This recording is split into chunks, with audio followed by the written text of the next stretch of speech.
If she chose to leave, guess what? She's destitute because I know you're not going to date her. I know I'm not going to date her. And I know a lot of other people aren't going to date her.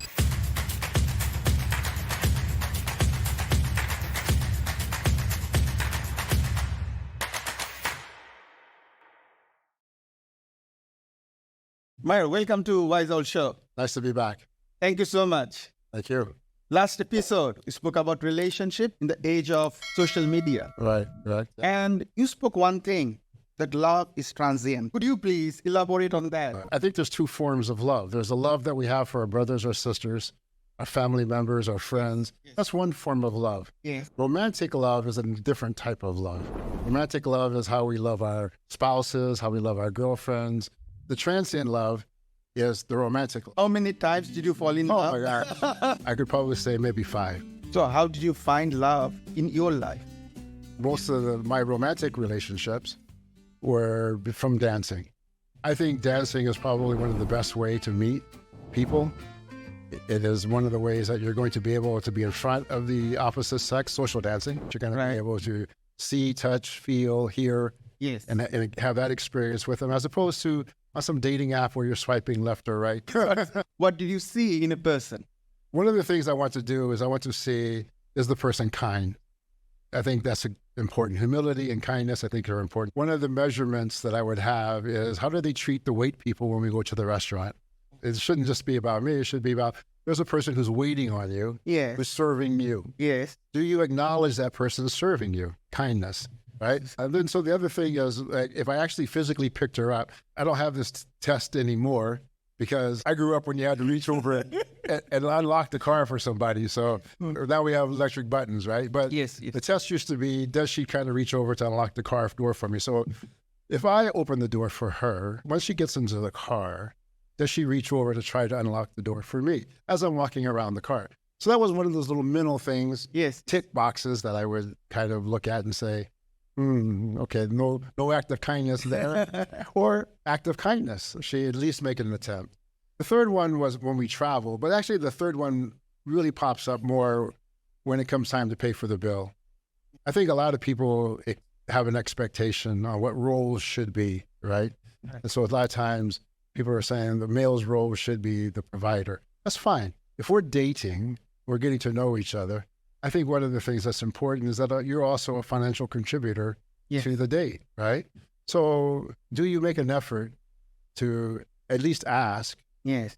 should I pay my half of the bill or should I pay my bill? Yes. So, but a lot of times because of society or whatever it is, people don't do that. So in today's world, there are so many ways of dating, like all the apps. I'm aware of them.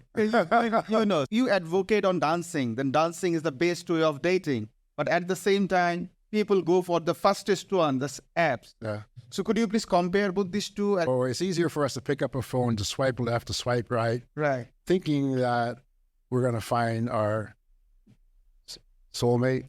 I guess that's what they're looking for, or potential partner. How about that? But dancing takes it to another level because, one, you have to acquire the skills. Right. So when you're acquiring the skills, you're building confidence. I personally feel that dancing is an easy way to meet people, but it requires you to invest time to develop the skills. Yes. So you can do that. But part of that skill set is going to help you also build confidence. It's going to help you build the social interaction skills. I think you don't really connect with the person. Yes. I mean, you read a profile that's usually convoluted. Yes. That is some construct of what they believe. I think we lost touch of what it really means to. The dating aspect is to getting a chance to know each other. Right. I think, unfortunately, now dating apps are used for hookups. They're used for the intimacy element, and it's usually not a genuine intimacy. Yes. It's a gratification element. We are talking about dating app and the dancing, and you advocated for dancing. And there are reasons to be advocated. I know, I agree on that. I just want to know that in today's world, we may get misled by the dating apps. And you just told me that you saw the 3 things in a partner whenever you go for dating. Whenever we walk into the relationship, maybe after 5 months, after 6 months, or maybe after a year, we find he or she is not the right person for us. I want to know from you, after 1 year or 2 years or 3 years down the line, how to take this relationship forward. We're living in the fantasy of what we think our future should be. Yes. But we never communicated that to our partner. Yes. So I think one of the things I have, what I call, do you have the character to even be in a relationship? What is your integrity like? Yes. What is your demons like? Yes. What is your trauma like? Yes. Have you dealt with that? Yes. Because you're going to bring all of that baggage into the relationship. Right. So a lot of times what happens is that the relationships that we have with our parents, our first love, Yes. or didn't have with our parents, Right. gets reflected in the relationships and the people we choose to try to have relationships with. Yes. And so if we're going to bring that baggage, that trauma into those relationships, it's going to be doomed. The beautiful part about being in love, it's a fantasy. Yes. And we live in that fantasy world. And we think that partner is, oh, Mr. Charming or Miss Right or whatever it is, because that is the delusion and that we're under, most of us. Yes. Today, because we're global and because we're using the internet, dating apps, our social construct is a lot different. Yes. You may be dating someone who has different moral background, values, religious background and stuff, but yet this person is interesting and you can see yourself having a long life with this person. So you may be able to compromise maybe a value that you have. One of the values I have is I don't date people who smoke cigarettes. That's just a value that I have. So do you find compatibility while you are going for dating? We can be very, very compatible on a lot of different things, but if you smoke tobacco, that's a deal breaker for me. I have seen so many couples in my life. Those are not compatible at all, but they're staying together and they're happy together. I don't believe they're happy. I believe they tolerate. That's more of a partnership. That's not romance. Oh. That's a partnership. A lot of times marriage takes on a different form. Those partnerships take on a different form. And a lot of places, marriages are still arranged. Families arrange those marriages. And so because it was arranged, maybe they grow to love each other. I don't see that happen a lot. I see they grow to tolerate each other. Yes, I agree. The point is, if you think about 16th century, 17th century, marriage is marriage between two families. Yes. I'm not marrying her. I'm marrying her entire family. That's the concept, the perception of or the country. Or the country. Or the country. Yes. Or the army that the country has. That's the concept. Or the war chest. Yes. Or the war chest that the country. They were not happy, but they were into the relationship. No, they weren't into the relationship. They had no choice. They had no choice to They get had no out of choice. it. No, where are they going to go? Usually in the 17th century, 18th century, 19th century, up until the 80s, 1980s, women were chattel. They were property. That has not changed. They cannot get out of a relationship. All the economics laid with the male. All of the wealth laid with the male. If she chose to leave, Yes. guess what? She's destitute. Because I know you're not going to date her. I know I'm not going to date her. And I know a lot of other people aren't going to date her because a lot of times for her to leave means she has to take the children.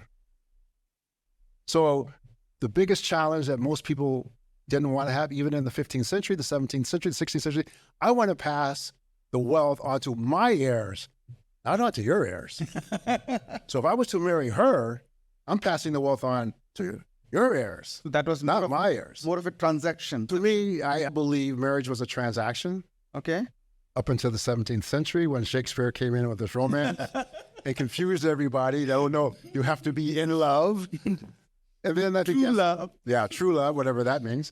These women are committed. They may not be committed because of love. Yes. They may be committed because a lot of times their families won't take them back because you failed. Or their families aren't in an economic situation to take them back. I would encourage a woman who is in an abusive relationship to leave. But the economics don't favor her. They do not favor her at all.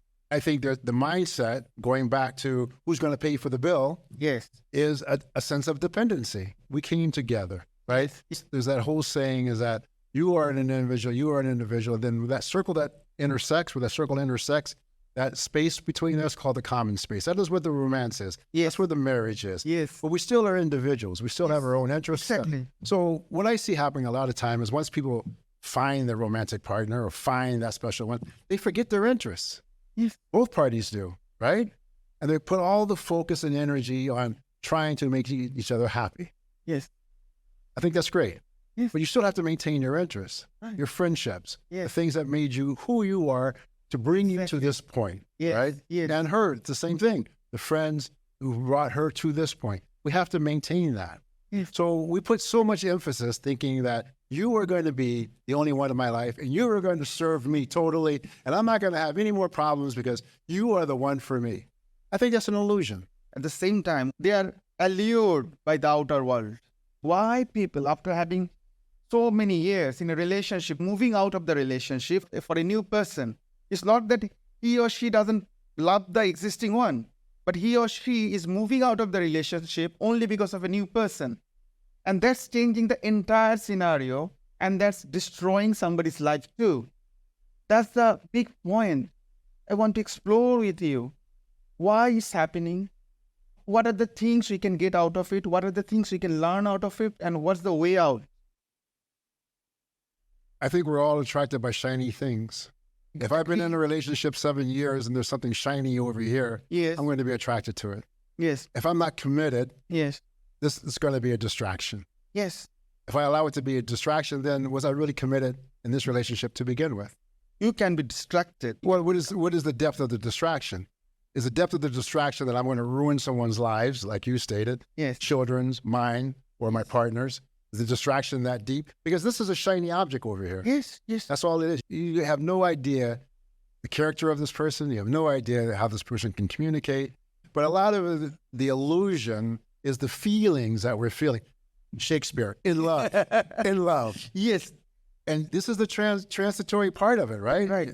Shakespeare says if you truly love someone, there is no alteration, right? This is a clear point where there is alteration. Exactly. You are distracted. Yes. From your primary relationship. Yes. Because most of the time, yes, of stuff that's going on with you, not your partner. So it's not that we are not happy together. It's that I've found somebody else who you think might make you happy or who makes you happy temporarily. Yes. Yes. So sometimes we're happy together, but we are thinking somebody else will make us happier. That's the problem. I think that's what we're hoping. We're hoping that the other person... Do you think most of the relationship break because of the outer attraction or because of the inner conflict? I think most relationships break because we don't know ourselves. We don't know ourselves. We don't know ourselves. And not knowing ourselves, we rushed into the relationship to begin with. Yes, exactly. Right? Yes. That's the first stumbling block. Yes. I know people who cannot be without somebody, but there are people who have to be in what they perceive as a relationship. They cannot be alone. Perceived relationship. Correct. Most people cannot be alone.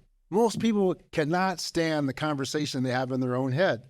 I know some friends personally. Yes. It's very difficult even to go out to a restaurant to have dinner by themselves. As you said, we think we are not enough. Exactly. Yes. It comes down to the mere psychological fact that most people feel that they are not enough. And that stems from they're not thinking that they're enough of their own self-worth, their own value. Yes. And a lot of that is trauma from childhood. Yes. A lot of that is trauma from our first relationships. Exactly. Or the trauma last week. when someone rejected us, right? Exactly. So we feel that we're not enough. But because most of us can't be alone, we grab the first shiny thing. Yeah. And then we find out later that it's fool's gold. That's another thing my grandmother used to tell me is she says, all those shiny things, if you rub them real hard, it's fool's gold. Because it starts out looking shiny, but then when you start rubbing it to see what its real character is about, there's no substance. There's no substance to it. So I think the relationships fall apart when we realize the person doesn't have the substance or is not committed at the same level or we don't share the same dreams. Yes. So when that ceases, part of the healing is us looking at ourselves. Was my expectations realistic? Did I speak my truth? Yes. Did I share what my boundaries are? Did I share what my expectations were with my partner? Did I do those things? And a lot of times what I find is where I fell short is I didn't do those things. And so the healing is to try to be more aware of doing that before. Or the other healing is looking at it from the standpoint of, hey, well, why did I think this was a shiny object to begin with? Right? Because sometimes we go back to that physical. Yes. Physical for most of us in this day and age because of the media. Yes. Because of advertising. Yes. They sell us images. Yes. They sell us what we think we should look like. how white our skin should be, who we should date, what hair gel is going to attract us, what smell is going to attract. That's all the media. Perception. Yeah, that's all the media trying to tell you. You're not enough. But we don't want to be alone. Yes. So we still bring these people into our lives. Yes, yes. And then there becomes a point where it's like, this is too toxic. Yeah. I need to get out. And so then that's when we try to get out. And then when we try to get out, we get fearful that I'm not enough, or I can't fit in anywhere else. Sometimes it is more fearful when you moved out of the relationship. Absolutely. And thinking about the past. Yeah. You regret for the past relationship. That brings a lot of pain, lot of suffering in somebody, isn't it? To think is to create, right? Napoleon Hill. Okay. All right. So whatever we think about, yes, we create. Okay. So if we think about pain, yes, we create pain.